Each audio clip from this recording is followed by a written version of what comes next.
আসসালামু আলাইকুম ভিউয়ার্স। আমি কিছুদিন আগে কয়টা জাপানিজ ব্যান্থাম নিয়ে আসছিলাম। তো ওইটা আমার হলো দুইটা ফিমেল একটা মেল। তো ওটা আমি এখন আপনাদেরকে দেখাচ্ছি। এই যে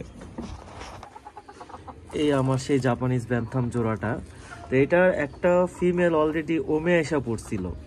তো ওমে আসার পরে আমি ওই ফিমেলটাকে দিয়ে ডিম বসাইছি 4টা। তো কিছুক্ষণ আগে সকালবেলা দেখলাম যে একটু চিউচু শব্দ হচ্ছে। ঠিক আছে, তারপরে চলুন দেখি কি অবস্থা হয়েছে, ডিম ফুটছে নাকি। এ হলো আমার টুকিটাকি সংসার। এখানে কিছু পাখি প্লাস মুরগি সব কিছু আছে। এখানে এই যে এগুলো আছে মুরগির বাচ্চা, এখানে সেরেমার বাচ্চা আছে বা পুলিশ বিহারের বাচ্চা আছে।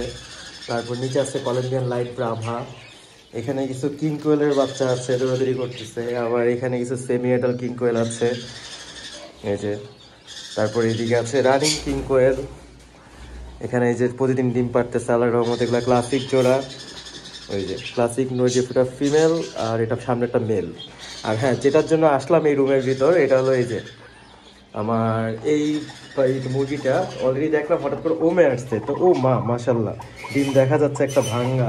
ওই একটা বাচ্চাও দেখা যাচ্ছে। মাশাল্লাহ মাশাল্লাহ মাশাল্লাহ। তো অনেকেই বলে যে ফ্যান্সি আইটেমের মুরগি দিয়ে নাকি আপনার বাচ্চা ফুটানো তেমন একটা সহজ না। তো আমি ভাই আলহামদুলিল্লাহ আমি এটাতে সফল হয়েছি। আমি বাদ বাকি দেখা যাক কি অবস্থা কি হয়। বাবা, তুমি কয়টা কয়টা ডিম ফুটাইছো দেখি, একটু দেখতে দাও না। মাশাল্লাহ 4টা দিছিলাম, 2টা মুরগির বাচ্চা ফুটে বেরিয়েছে। যাক মাশাল্লাহ। আপনারা সবাই দোয়া করবেন যেন সুস্থ মতো ঠিক মতো ওরা বড় হইতে পারে। এবং সামনে আপডেট অবশ্যই আরও পাবেন। এখানে আরও কিছু পাখি আনবো অতি জলদি। সো এগুলোর আপডেট পাবেন। ওকে, তো সবাই ভালো থাকবেন, সাবস্ক্রাইব এবং ভিডিওটা লাইক করে সবাই পাশে থাকবেন। ধন্যবাদ সবাইকে। আসসালামু আলাইকুম।